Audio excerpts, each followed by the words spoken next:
سائمہ کو جب سے اس بات کی خبر ہوئی ہے کہ رشتوں میں اختلافات پیدا کرنے والا شخص کوئی اور نہیں بلکہ حیا ہے، تب سے سائمہ کو اس بات کی بھی تکلیف ہو رہی ہے کہ اس کا رشتہ جو رفت کے ساتھ ہے وہ بھی حیا کی وجہ سے ہی بگڑا ہے۔ ڈرامے کی نیکسٹ ایپیسوڈ میں آپ لوگ دیکھیں گے کہ سائمہ جو کہ جاتی ہے حیا کے پاس اور جا کر کہتی ہے کہ لگتا ہے میری واپسی پر تمہیں اتنی خوشی نہیں ہو رہی۔ اس بات پر جب حیا سائمہ سے کہتی ہے کہ ایسی کوئی بات نہیں ہے، بلکہ آپ تو بہت اچھے طریقے سے جانتی ہیں کہ آپ کے اور زرار بھائی کے رشتے کو بچانے کی خاطر میں نے کیا کچھ نہیں کیا، تو اس بات پر سائمہ حیا کو منہ توڑ جواب دیتے ہوئے کہتی ہے کہ تم میرے اور زرار کے معاملات میں نہ ہی آؤ تو تمہارے لیے بہتر ہوگا، کیونکہ میں بہت اچھے طریقے سے جان چکی ہوں کہ تم کیا چیز ہو۔ حیا جو کہ یہ سب کچھ برداشت نہیں کر پاتی، وہیں پر دوسری طرف اس سے یہ چیز بھی برداشت نہیں ہوتی کہ کس طرح سے سائمہ اور ارم کے درمیان میں دوستی ہو رہی ہے، بالکل ویسے ہی جیسے وہ خود سائمہ کے ساتھ دوستی بنا کر اس کے اور زرار کے رشتے میں اختلافات پیدا کرنے کی کوشش کر رہی تھی۔ اس بات کو برداشت نہ کرتے ہوئے حیا جاتی ہے سیدھا ارم کے پاس اور جا کر کہتی ہے کہ تم یہ جو چالیں چلنے کی کوشش کر رہی ہو باز آ جاؤ، ورنہ تمہارے ساتھ اچھا نہیں ہوگا۔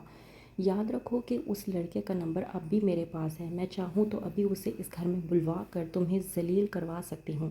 ارم جو کہ حیا کو منہ توڑ جواب دیتی ہے اور کہتی ہے کہ میں تو چاہتی ہوں کہ تم ایسا کرو تاکہ سب کے سامنے تمہاری سچائی کھل کر آ جائے اور میری بے گناہی بھی ثابت ہو جائے۔ وہیں پر دوسری طرف سونیا جو کہ اس بات کو لے کر پریشان ہو چکی ہے کہ اگر سب کے سامنے سچائی آ گئی تو وہ ذلیل ہو کر رہ جائے گی۔ سونیا جس کو کچھ بھی سمجھ نہیں آتا، پہلے تو وہ اپنی والدہ رفت سے بات کرتی ہے، رفت کے کہنے پر وہ ارم سے بات کرتی ہے۔ کہتی ہے سونیا ارم سے کہ میں آپ کی مجرم ہوں، آپ کے ساتھ جو کچھ بھی ہوا ہے وہ میری وجہ سے ہوا ہے، حیا آپی نے آپ کے ساتھ جو کچھ بھی کیا وہ میری وجہ سے کیا، میں بھی برابر کی شریک تھی، میں آپ سے معذرت خواہ ہوں۔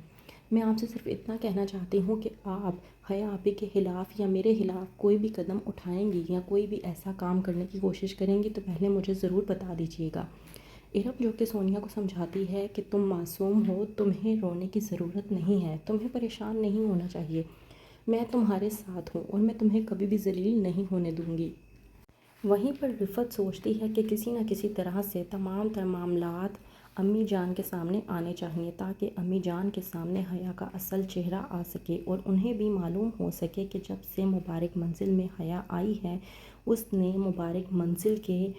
ٹکڑے ٹکڑے کر کے رکھ دیے ہیں۔ وہ رشتے جو ایک دوسرے پہ جان نچھاور کرتے تھے آج وہ حیا کی وجہ سے ایک دوسرے کی شکل تک دیکھنا گوارا نہیں کرتے۔ وہیں پر حیا جو کہ سائمہ کو ایک بار پھر سے یہ دکھانے کی کوشش کرتی ہے کہ وہ اس کی خوشی میں بے انتہا خوش ہے اور اتنا ہی نہیں وہ اس کے لیے ایونٹ رکھنا چاہتی ہے، تو اس بات پر سائمہ بھڑکتی ہے اور کہتی ہے حیا سے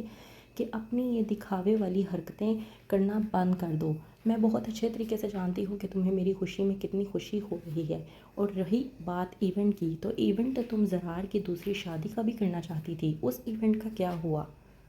حیا سائمہ کو کہتی ہے کہ آپ کو کوئی غلط فہمی ہو رہی ہے بھابھی، آپ مجھے لے کر نیگیٹو سوچ رہی ہیں، پتہ نہیں ارم نے آپ کے دماغ میں میرے خلاف ایسی کون سی باتیں کر دی ہیں جو آپ سمجھ رہی ہیں کہ میں آپ کی دوست نہیں دشمن ہوں۔